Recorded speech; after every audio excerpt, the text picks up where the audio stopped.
Hello there. This is Monica Pitts. Welcome to Marketing with Purpose. And we are in a website discussion today. We are going to talk about choosing the perfect images for your website. So this is for all of you guys out there who are continually updating your websites, also for people who are remodeling or building a new website, because images are super important, right? They're this huge component that tells your story and that promotes you to the people on your website. And we want to make sure that we have the right images for the job.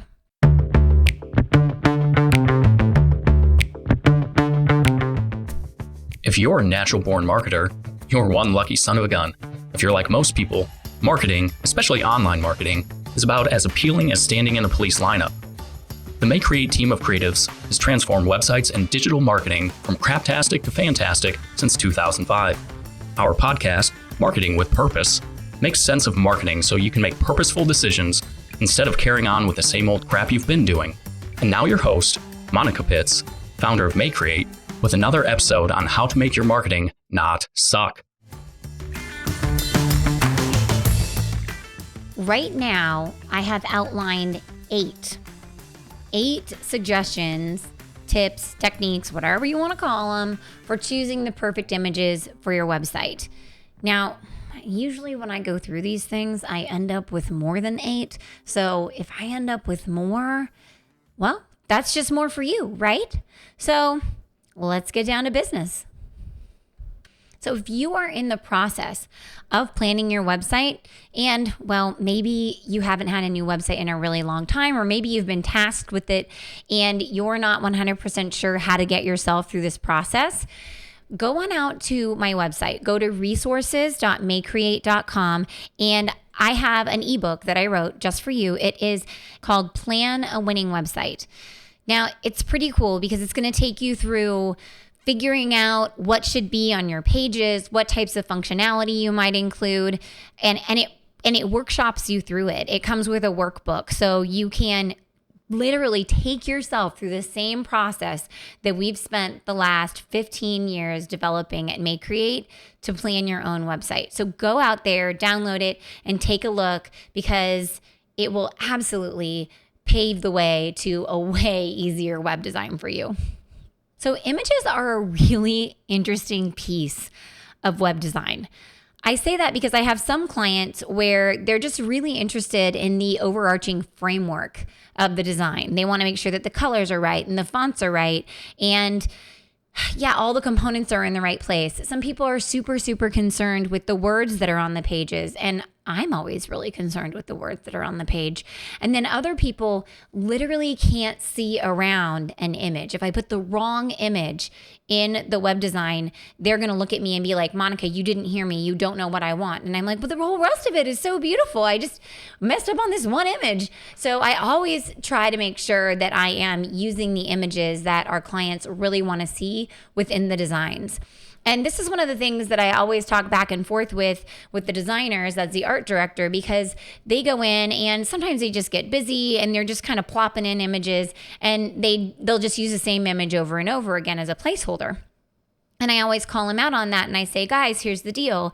Putting these different images into the website and letting them see them is how we better understand what imagery resonates with them and what they feel will connect with their audience. So it's a trial and error. And if I don't start out by giving people options, then I end up with the wrong pictures in the end.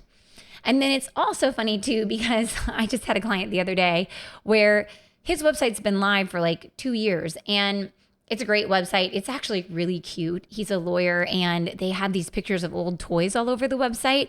And I think he was so concerned with the words in the website that he never really paid a lot of attention to the pictures. So we just did his website review, and he was like, I don't think I like some of these pictures anymore. And I was like, oh.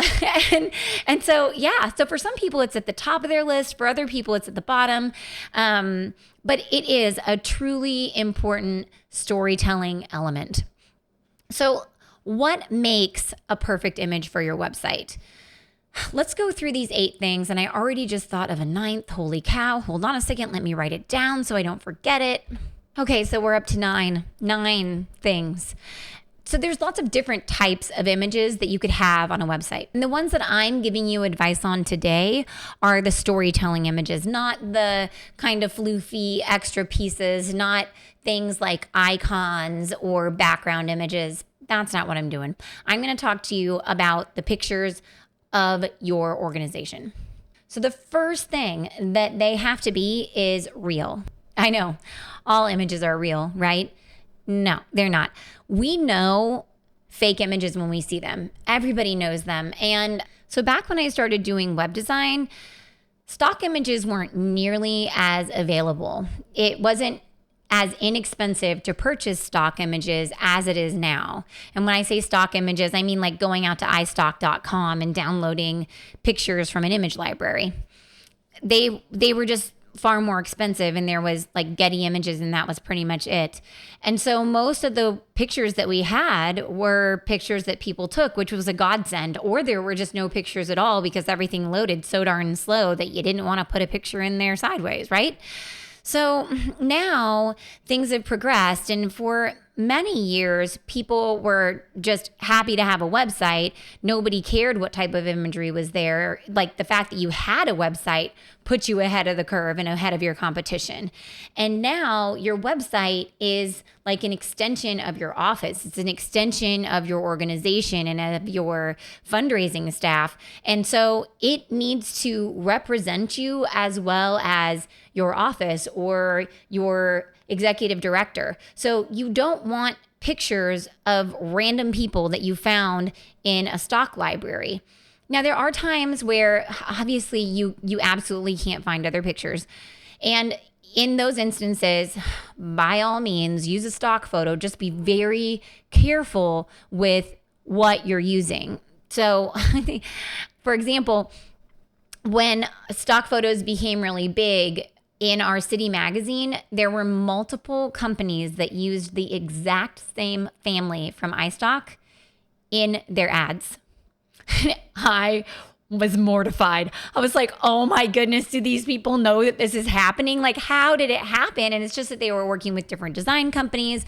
This was a very attractive Caucasian family, and they were plastered all over everything from furniture ads to sound systems. So they were used all over the place, but that's weird. It's really weird. And now people would absolutely notice that. I don't know. I could have been the only person that noticed it back then, but you need real pictures of real humans that you know by name.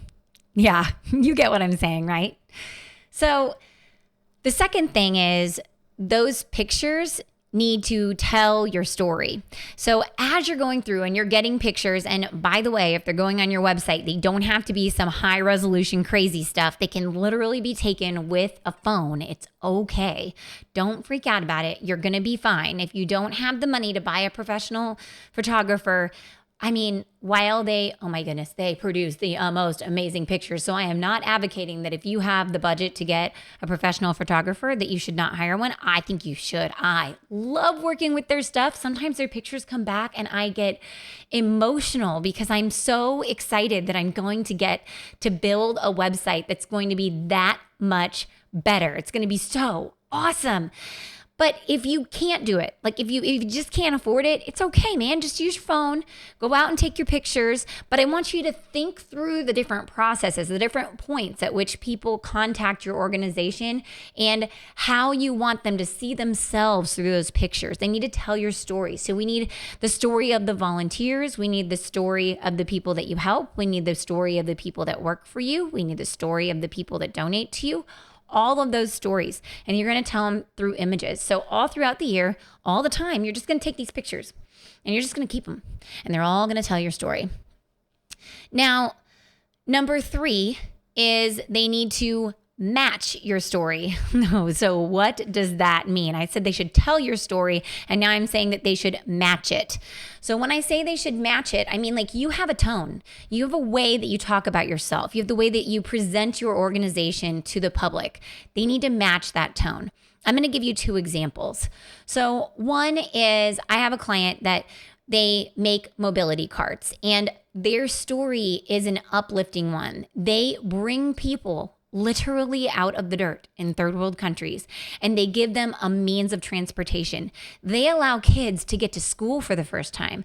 They allow men to support their families and women to support their families because they can go to a job. And some of them even turn their mobility cart into a career for themselves. They start selling things out of their cart. They create a business that supports their family with these carts. They are uplifting. So none of their photos make you sad. They're not people crying. It's not things, they're not making you feel sorry for these people. That's not the goal. The goal is to show you that you can help these people and uplift them. Okay, so on the flip side, we've got ASPCA. And for those of you who don't know, it's the American Society for the Prevention of Cruelty to Animals. Now, their message, their story is a sad story. They want you to be sad, and they want you to feel pity for these animals, and that's how they get you to donate. And they always had the really sad Sarah McLachlan song. Now, if you go out and look at their website, they do have bright, colorful pictures, but if you look at that puppy, he has a cut over his eyes. If you look at those kittens, they don't really look healthy and they don't look happy. Many of the pictures of these animals are dirty, sad, lonely, in cages. Dang, it is so sad. I gotta get off this website. I'm gonna start crying. It is not, Okay, so that's their story. They are matching the same thing that they show in their television commercials. They're matching it on their website. Just like mobility is uplifting, these people are super sad. It needs to match. So the other part of matching your story is that they need to match the story that your target market needs to hear or see, right? So we need to think through, how are we communicating with our target market? What are the things that they say? What are the things that we hear them say? Their challenges, their concerns, their objections, their questions. How can we use these photos to tell that story, right? You don't want to have a photo that doesn't connect with them at all. I mean, if you go out to the ASPCA website, those are all really cute dogs. They're not ugly dogs. They're cute dogs. And I want to save those cute dogs, right? And if you go out to giftofmobility.org, you're going to see that their photos are of groups of people. They're not just one person on a mobility cart. Sometimes they are, but most of the time, they're a group of people on a mobility cart. They're showing you that this person has a family, that they're a real person, just like you. They don't live in the same world that you do, but they are a person just like you, with a mom and a brother and schoolmates, and all of the things that you have in your life, they have in their life too. It's just in a different place. And in that way, it helps connect their donors with the people that they're helping by making these people real to them and being able to see that these people have lives just like theirs, but in a different spot. Now, number 4 is, if you are going to be getting photos, especially of youth, of minors, you need to get a waiver. You need to get permission to use their photos in your marketing. And really, anybody that you're helping, like, really think through the type of organization that you are, because we need to make sure that we're not putting people in a bad situation by sharing their photos. So there you go. You're going to think through that. You're going to make sure you have a waiver. And also, though, you can't just go out and grab photos off of Google. That's a total no-no, because those photos on Google, those are photos that somebody else purchased or took and used on their own website. That's how Google found them. They're on other people's websites, right? So you just can't go out and take somebody else's car without asking. And creative rights are the same. You can't go out and take somebody's photo without asking. I have had clients who've come to us from other designers, and they've gotten letters telling them that they're going to get charged thousands of dollars from an image that was stolen off Google. So they'll come out and they'll find you, and they'll try to get you to pay thousands of dollars. The good news is, if you've done this, all right, you just take the picture down, and usually everything just goes away. So don't freak out, but there is a very specific way to search for images on Google and make sure that you have the proper rights to them. Hold on, I'm going to open up Google and I'm going to tell you exactly what it is. So when you're in Google Images, click on Tools. It's over on the far right. Underneath that, there's a drop down. It's called Usage Rights. By default, it is not filtered by license. Then you need to filter it by license. You can choose labeled for non-commercial reuse, which is a little gray area if you're a nonprofit, because are you commercial? Are you not commercial? You should probably think about that for yourself. Really the safest one would be labeled for reuse with modification or labeled for reuse. There's just different usage rights with these images, and you're going to notice when you select labeled for reuse with modification, so many of those really darling pictures shall go away. Now, there's all kinds of free stock photo libraries that you can use, and I use them all the time, really, when I'm looking for just kind of extra stuff. So you can go check those out. Katie actually wrote a blog post about it. You can check that out on our blog. If you just search for free image sites, it'll pop right up for you. But yeah, so check the usage rights, get a waiver. You don't want to get a letter in the mail telling you that you need to, pay somebody thousands of dollars for the image that you didn't even know you stole. So number 5 is your images can't break the rules. Your organization has certain rules. There's certain laws that you have to abide by. You can't break those rules in the images. It doesn't matter how cute it is. You can't do it. So many of our clients are construction companies, and there's certain safety rules that their team has to abide by all the time on a job site. And so all of their workers have to be in proper safety gear. So if there are things like that you need to abide by, you absolutely need to make sure that you do it in your images. So number 6, your images should show diversity but not be rainbow. People get really, really wrapped up in diversity. And diversity is amazing. Diversity is awesome. And it's really weird when every picture has someone of every ethnicity in it. So I suggest that you use diversity throughout your website. Your goal should be that you have diverse people of diverse ethnicities throughout your website. They don't all necessarily have to be in one picture. You don't need everyone of every ethnicity in every single picture. Instead, just be cognizant. Have you represented your diverse audience in your photos? But don't get super wrapped up, like I said, in making sure that every single photo is a rainbow. Number 7 is your photos should be reusable in the rest of your marketing. So you want to tell this story consistently throughout your marketing. Your website photos are not one and done. They're recyclable. It's pretty awesome.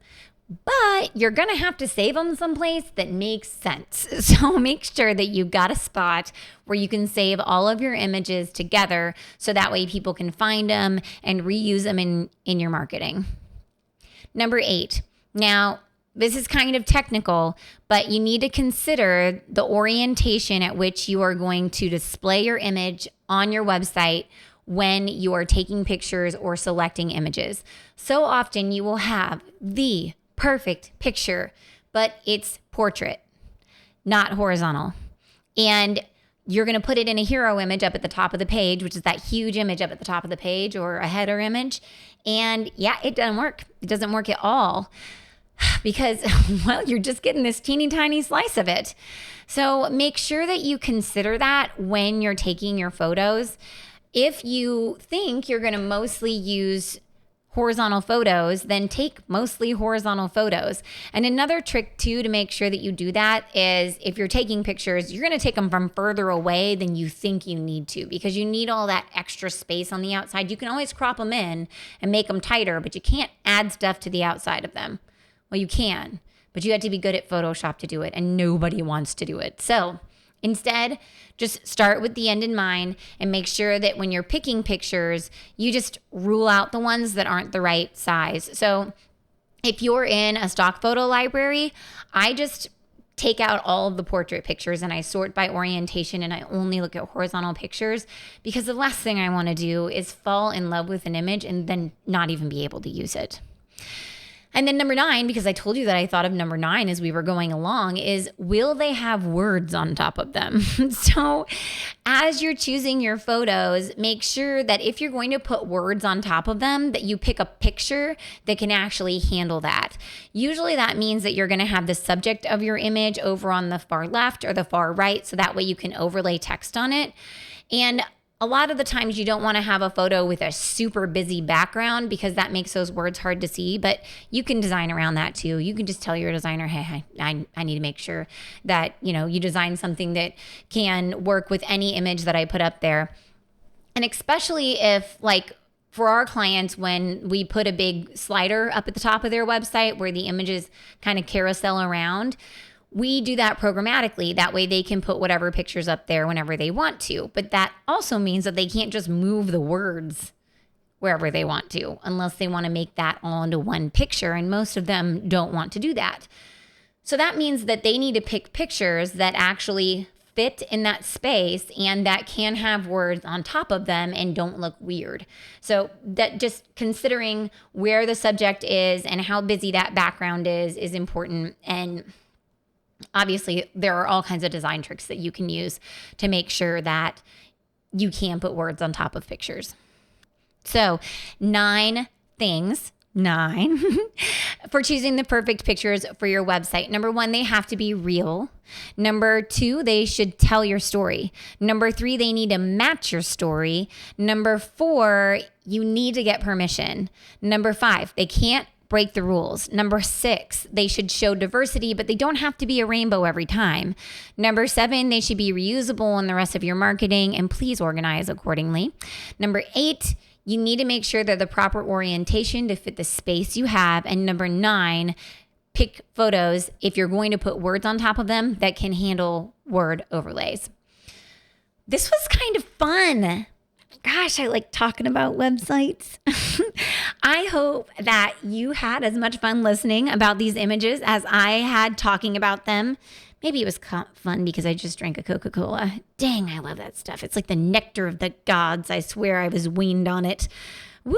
Okay, and remember that you can go out to podcast.mayecreate.com and you can see this list out there, and it'll be with this podcast. And if you're planning a website right now, Plan on Winning website is a fabulous resource for you. We also have other website resources, like we have a website price estimating tool where you can go out and get a quote for a website without ever having to talk to anybody about it. I'm not going to promise you that Stacy will never call you. If you seem really, really amazing, she may follow up with you, but she's never going to sell you anything that you don't need. Okay.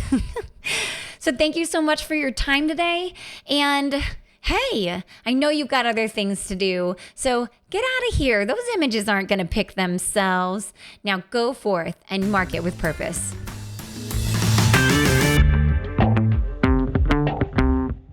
Thanks again for listening to Marketing with Purpose. Head over to mayecreate.com, MAYECREATE.com.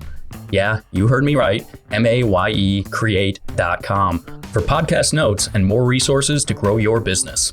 Don't let your marketing suck. Get your pride on, market with purpose.